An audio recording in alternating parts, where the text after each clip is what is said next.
ಓಂ ಸದ್ಗುರುನಾಥ ಶರಣಂ ಜಯ ಜಯ. ಓಂ ಸಚ್ಚಿದಾನಂದ ಶರಣಂ ಜಯ ಜಯ. ಎಲ್ಲರಿಗೂ ನನ್ನ ನಮಸ್ಕಾರಗಳು. ಯೋಗ ವಾಸಿಷ್ಠದಲ್ಲಿ ಜ್ಞಾನಯೋಗ ತರಂಗಿಣಿ ನಿರ್ಯಾಣ ಪ್ರಕರಣದಲ್ಲಿ ಚತುರ್ಥ ತರಂಗ. ಶ್ರೀರಾಮಚಂದ್ರನಿಗೆ ವಸಿಷ್ಠ ಗುರುಗಳು ಜ್ಞಾನೋಪದೇಶವನ್ನು ಮಾಡ್ತಾಯಿದ್ರು. ಅದರಲ್ಲಿ ದೇಹವು ಎಷ್ಟು ನಶ್ವರವಾದದ್ದು, ಅದರ ಮೇಲೆ ಅಭಿಮಾನವನ್ನು ಇಟ್ಕೊಳ್ಬೇಡ ಅಂತ ಹೇಳಿ ದೇಹದ ಅಸ್ಥಿರತೆಯ ಬಗ್ಗೆ ಹೆಚ್ಚಿನ ವಿವರಣೆಯನ್ನು ಕೊಡ್ತಾಯಿದ್ರು. ತಿತ್ತಿರ ಪಕ್ಷಿಯು ತನ್ನ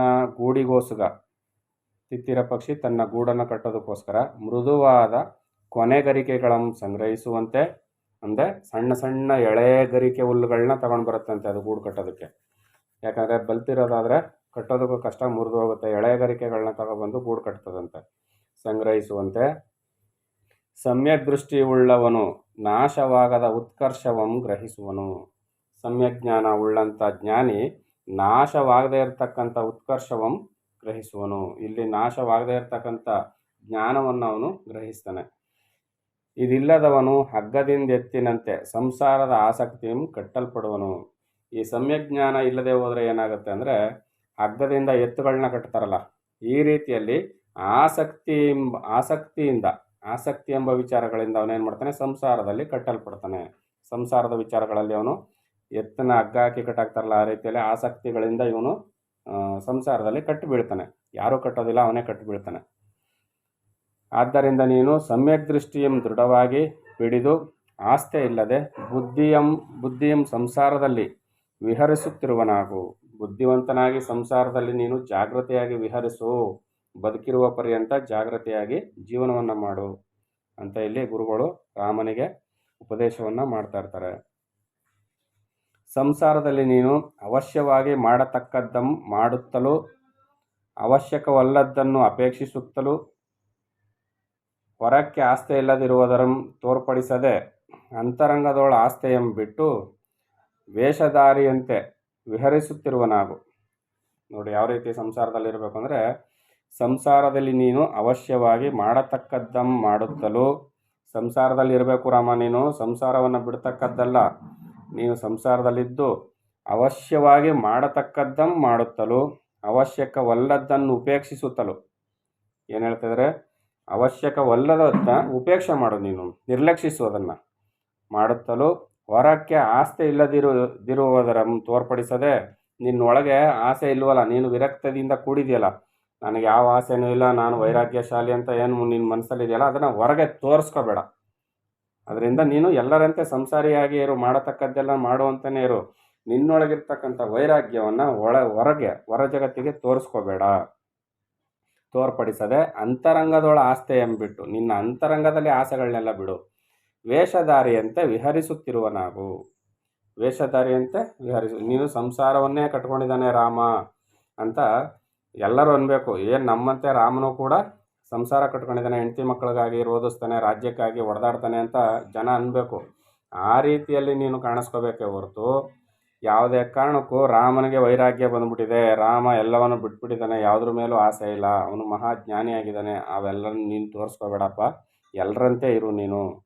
ಅವರಲ್ಲಿ ಅವರಂತೆ, ಇವರಲ್ಲಿ ಇವರಂತೆ, ತಾನು ತನ್ನಂತೆ ಅಂತ ನೀನು ನಿನ್ನಲ್ಲಿ ಅಂತರಂಗದಲ್ಲಿ ನೀನು ವೈರಾಗ್ಯಶಾಲಿಯಾಗಿ ಜ್ಞಾನದಿಂದ ಸಮ್ಯಕ್ ದೃಷ್ಟಿ ಜ್ಞಾನವನ್ನು ಹೊಂದಿ ಬದುಕುವಂತ ಗುರುಗಳು ರಾಮನಿಗೆ ಉಪದೇಶವನ್ನು ಮಾಡ್ತಾ ಇದ್ದಾರೆ. ಈ ಸಂಸಾರವೆಲ್ಲವೂ ಶುಕ್ತಿ ರಜತದಂತೆ, ಕಪ್ಪೆ ಚಿಪ್ಪಿನಲ್ಲಿ ಬೆಳ್ಳಿ ಕೋಟಿಂಗ್ ಕಾಣ್ತದಲ್ಲ, ಆ ಥರ ಈ ಸಂಸಾರ ಎಲ್ಲವೂ ಆಭಾಸ ಮಾತ್ರವಾಗಿ ಯಾರಿಗೆ ತೋರುವುದೋ ಅವನಿಗೆ ಇದರ ರಾಗದ್ವೇಷ ಸಂತಾಪಗಳು ಅಡಗಿ ದಿನಾಂತ ಕಾಲದಲ್ಲಿ ಪ್ರಪಂಚದಂತೆ ಮನವು ಶಾಂತವಾಗುವುದು. ಯಾರು ಈ ಕಪ್ಪೆ ಚಿಪ್ಪಿನಲ್ಲಿ ಬೆಳ್ಳಿ ಕೋಟಿಂಗ್ ಕಾಣ್ತದಲ್ಲ, ಆ ಥರದಲ್ಲಿ ಜಗತ್ತು ಕೂಡ ನಶ್ವರವಾದದ್ದು ಅಂತ ಯಾರಿಗೆ ತೋರ್ಬರ್ತದೋ ಅಂಥ ಜ್ಞಾನಿಗೆ ರಾಗದ್ವೇಷಗಳು ಸಂತಾಪಗಳು ಅಡಗ್ತಾ ಬರ್ತವೆ. ದಿನಾಂತ ಕಾಲದಲ್ಲಿ ದಿನಗಳು ಮುಗಿತಾ ಬರ್ತಾ ಇದ್ದಂಗೆ ಪ್ರಪಂಚವು ಹೇಗೆ ಕೊನೆಗೊಂದಿನ ನಾಶವಾಗುತ್ತೋ ಆ ರೀತಿಯಲ್ಲಿ ಈ ಮನಸ್ಸು ಕೂಡ ಶಾಂತವಾಗ್ತಾ ಬರುತ್ತೆ. ಪಾಂಚಭೌತಿಕವಾದ ಈ ಪದಾರ್ಥಗಳಲ್ಲಿ ಸ್ವತಃ ಸತ್ತ ಪ್ರಕಾಶವಿದೆ ಎಂಬ ಭಾವವನ್ನು ಬಿಟ್ಟು ಶುಕ್ತಿ ರಜತದಂತೆ ಆಭಾಸ ಪದಾರ್ಥಗಳೆಂದು ತಿಳಿದು ಸತ್ಪದಾರ್ಥವಾಗಿ ಇದು ತೋರುವುದಕ್ಕೆ ಕಾರಣವೇನೆಂದು ನೋಡುವಲ್ಲಿ ಸರ್ವವ್ಯಾಪಿಯಾದ ಪರಮಾತ್ಮನ ಸತ್ತೆಯಿಂದಲೇ ಇದು ಸತ್ತಾಗಿ ಕಾಣುವುದೆಂತಲೂ ಇದಕ್ಕೆ ಬೇರೆ ಸತ್ವವಿದೆ ಎಂಬುದು ಮನೋಭ್ರಾಂತಿ ಅಂತಲೂ ಗೊತ್ತಾಗುವುದು.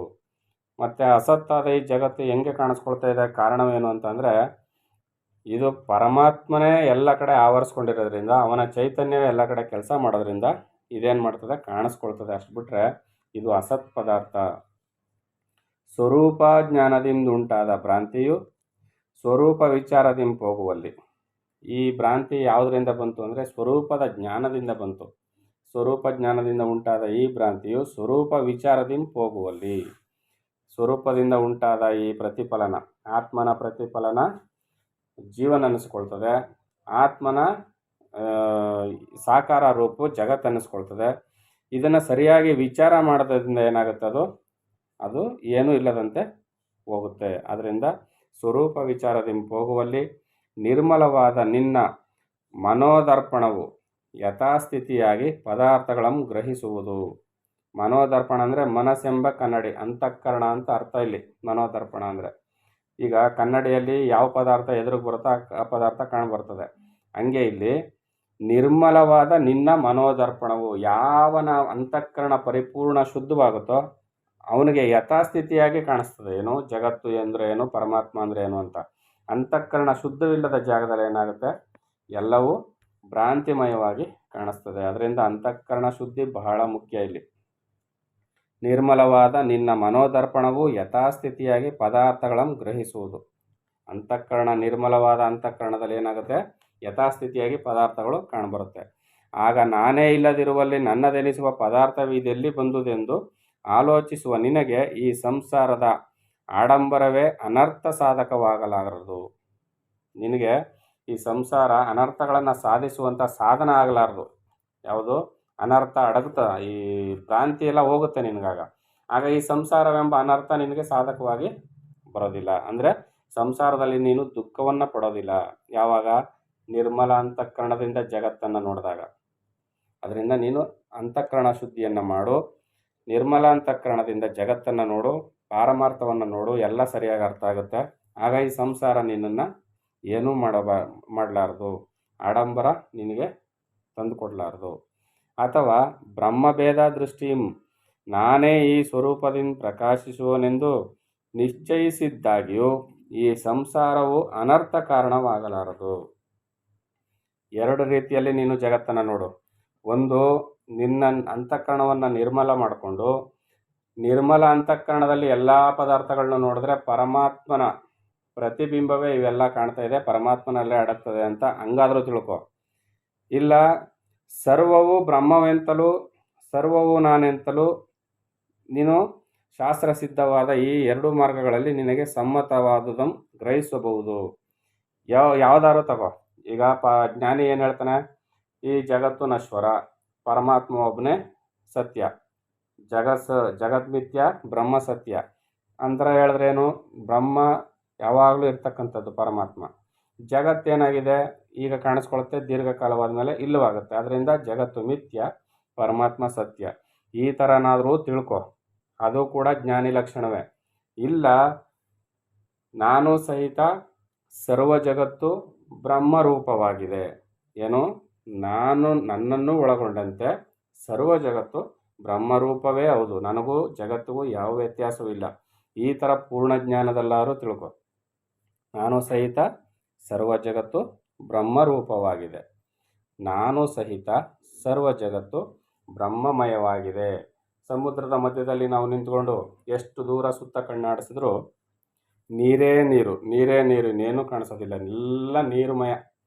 ಅದೇ ರೀತಿಯಲ್ಲಿ ನಾನು ಸಹಿತ ಸರ್ವ ಜಗತ್ತು ಬ್ರಹ್ಮಮಯವಾಗಿದೆ, ಎಲ್ಲವೂ ಬ್ರಹ್ಮವೇ, ಪರಮಾತ್ಮಮಯವೇ ನನ್ನ ಸಹಿತವಾಗಿ. ಹಿಂಗಾದರೂ ತಿಳ್ಕೊ. ನಾನು ಸಹಿತ ಸರ್ವ ಜಗತ್ತು ಬ್ರಹ್ಮ ಸ್ವರೂಪವಾಗಿದೆ. ಬ್ರಹ್ಮನ ಸ್ವರೂಪೇ ಯಾರೋ ನನ್ನನ್ನು ಒಳಗೊಂಡಂತೆ ಸರ್ವ ಜಗತ್ತು. ನಾನು ಸಹಿತ ಸರ್ವ ಜಗತ್ತು ಬ್ರಹ್ಮರೂಪವಾಗಿದೆ, ನಾನು ಸಹಿತ ಸರ್ವ ಜಗತ್ತು ಬ್ರಹ್ಮಮಯವಾಗಿದೆ, ನಾನು ಸಹಿತ ಸರ್ವ ಜಗತ್ತು ಬ್ರಹ್ಮ ಸ್ವರೂಪವಾಗಿದೆ. ಇದು ಪೂರ್ಣ ಜ್ಞಾನದ ಲಕ್ಷಣ. ಹಿಂಗಾದರೂ ತಿಳ್ಕೊ ರಾಮ. ಇಲ್ಲ ಜಗತ್ತು ಮಿಥ್ಯೆಯದ್ದು ಕಾಣ್ತಾ ಇರ್ತದೆ, ಅದು ಇಲ್ಲವಾಗುತ್ತೆ ಒಂದಿನ, ನಾನು ಮಾತ್ರ ಸತ್ಯ, ಹಿಂಗಾದರೂ ತಿಳ್ಕೊ. ಎರಡೂ ಒಂದೇ, ಹೌದು ತಾನೆ? ಅದು ಹೆಂಗೆ ಇದು ಬೇರೆ ಇದು ಬೇರೆ ಬಂತಲ್ಲ ಅಂದರೆ, ಎಲ್ಲವೂ ಪರಮಾತ್ಮನಲ್ಲಿಯೇ ಕಾಣಿಸ್ಕೊಂಡು ಪರಮಾತ್ಮನಲ್ಲಿಯೇ ಅಣಗ್ತವೆ. ಅದರಿಂದ ಸರ್ವವು ಪರಮಾತ್ಮನಲ್ಲಿಯೇ ಕಾಣಬರೋದ್ರಿಂದ, ಪರಮಾತ್ಮನ ಒಳಗೆ ಅಣಗೋದ್ರಿಂದ ಪರಮಾತ್ಮನಲ್ಲದೆ ಅನ್ಯ ಪದಾರ್ಥ ಕಾಣಿಸ್ಕೊಳ್ಳೋದೇ ಇಲ್ಲ. ಆದ್ದರಿಂದ ಎಲ್ಲವೂ ಪರಮಾತ್ಮನೇ ಹೌದು. ಇದು ಪೂರ್ಣ ಜ್ಞಾನವೇ. ನಾನು ಮಾತ್ರ ಸತ್ಯ, ಕಾಣ್ತಾ ಇರ್ತಕ್ಕಂಥ ಜಗತ್ತು ಮಿಥ್ಯೆ, ಇದು ಕಾಣಬರುತ್ತೆ, ಕೊನೆಗೊಂದಿನ ಇಲ್ಲವಾಗುತ್ತೆ. ಅದರಿಂದ ಜಗತ್ ಮಿಥ್ಯ, ಬ್ರಹ್ಮ ಸತ್ಯ, ಇದು ಸತ್ಯವೇ. ಎರಡು ಒಂದೇ ಅರ್ಥವನ್ನು ಕೊಡುತ್ತೆ, ವ್ಯತ್ಯಾಸವಾಗಿ ಕಾಣಬರುತ್ತೆ ಅಷ್ಟೆ. ಅದರಿಂದ ನೀನು ಈ ರೀತಿಯಲ್ಲಿ ನೀನು ಜೀವನವನ್ನು ಅಳವಡಿಸ್ಕೋಬೇಕು ರಾಮ ಅಂತ ಇಲ್ಲಿ ರಾಮನಿಗೆ ವಸಿಷ್ಠ ಗುರುಗಳು ಉಪದೇಶವನ್ನು ಮಾಡ್ತಾಯಿದ್ರು. ಮತ್ತು ಸರ್ವವು ಬ್ರಹ್ಮವೆಂತಲೂ ಸರ್ವವು ನಾನೆಂತಲೂ ಶಾಸ್ತ್ರಸಿದ್ಧವಾದ ಈ ಎರಡೂ ಮಾರ್ಗಗಳಲ್ಲಿ ನಿನಗೆ ಸಮ್ಮತವಾದುದನ್ನು ಗ್ರಹಿಸಬಹುದು. ಯಾವುದಾದ್ರು ಒಂದನ್ನು ನೀನು ಗ್ರಹಿಸು, ಅಂದರೆ ಯಾವುದಾದ್ರು ಒಂದು ಮಾರ್ಗವನ್ನು ಅನುಸರಿಸು. ಈ ಎರಡರಿಂದಲೂ ಒಂದೇ ಫಲವಾದುದರಿಂದ ಎರಡೂ ಒಂದೆಂತಲೇ ಎರಡನ್ನು ಗ್ರಹಿಸಬಹುದು. ಎರಡೂ ಒಂದೇ, ಎರಡರ್ಥವೂ ಒಂದೇ. ಜಗತ್ತು ಮಿಥ್ಯ ಅಂದರೂ ಒಂದೇ, ಜಗತ್ತು ಕೂಡ ಬ್ರಹ್ಮ ಅಂದರೂ ಒಂದೇ. ಎರಡೂ ಒಂದೇ ಫಲ ಕೊಡುತ್ತೆ. ಅದರಿಂದ ಎರಡನ್ನೂ ಸ್ವೀಕಾರ ಮಾಡು ನೀನು. ಆದರೆ ಬ್ರಹ್ಮವೇ ಬೇರೆ, ಜಗತ್ತೇ ಬೇರೆ, ಸಂಸಾರ ಬೇರೆ, ಪಾರಮಾರ್ಥ ಬೇರೆ ಅಂತ ನೀನೇನಾದ್ರು ಅಂದ್ಕೊಂಡ್ರೆ ದುಃಖ ತಪ್ಪೋದಿಲ್ಲ ನಿನಗೆ ಅಂತ ಇಲ್ಲಿ ಹೇಳ್ತಾರೆ. ಯಾವ ಮಾರ್ಗದಿಂದಲಾದರೂ ರಾಗದ್ವೇಷಾದಿಗಳ ಬಿಡುಗಡೆಯಾದರೆ ಸರ್ವೋತ್ತಮವಾದ ಶ್ರೇಯಸ್ಸು ಸಿದ್ಧವಾಗುವುದು. ಯಾವ ರೀತಿಯಲ್ಲಾದರೂ ಸರಿ, ನೀನು ಪರಮಶಾಂತಿಯನ್ನು ಹೊಂದಬೇಕು, ಅದೇ ನಿನ್ನ ಗುರಿ. ರಾಗದ್ವೇಷಗಳ ಬಿಡುವಲ್ಲಿ, ಅದರಿಂದ ಬಿಡುಗಡೆಯನ್ನು ಮಾಡಿದ್ರೆ ನೀನು ಸರ್ವೋತ್ತಮವಾದ ಶ್ರೇಯಸ್ಸು ನಿನಗೆ ಸಿದ್ಧವಾಗುವುದು. ರಾಗದ್ವೇಷಗಳು, ಅಟ್ಯಾಚ್ಮೆಂಟು, ನಾನು ನನ್ನದು, ನನಗೆ ಸಿಗಲಿಲ್ಲ, ನನಗೆ ಬೇಕು, ನನಗೆ ಸಿಗಲಿಲ್ಲ, ಕೋಪ ಬರ್ತದೆ. ರಾಗದ್ವೇಷಗಳನ್ನ ಬಿಡಬೇಕು ಅಂತ ಇಲ್ಲಿ ಗುರುಗಳು ಉಪದೇಶವನ್ನು ಮಾಡ್ತಾಯಿದ್ರು. ಮುಂದುವರೆದು ಏನು ಹೇಳ್ತಾರೆ ಅಂತ ನೋಡೋಣ. ಎಲ್ಲರಿಗೂ ಒಳ್ಳೆಯದಾಗಲಿ. ಓಂ ಸದ್ಗುರುನಾಥ ಶರಣಂ ಜಯ ಜಯ. ಓಂ ಸಚ್ಚಿದಾನಂದ ಶರಣಂ ಜಯ ಜಯ. ಹರಿ ಓಂ ತತ್ಸತ್. ಹರಿ ಓಂ ತತ್ಸತ್. ಹರಿ ಓಂ ತತ್ಸತ್.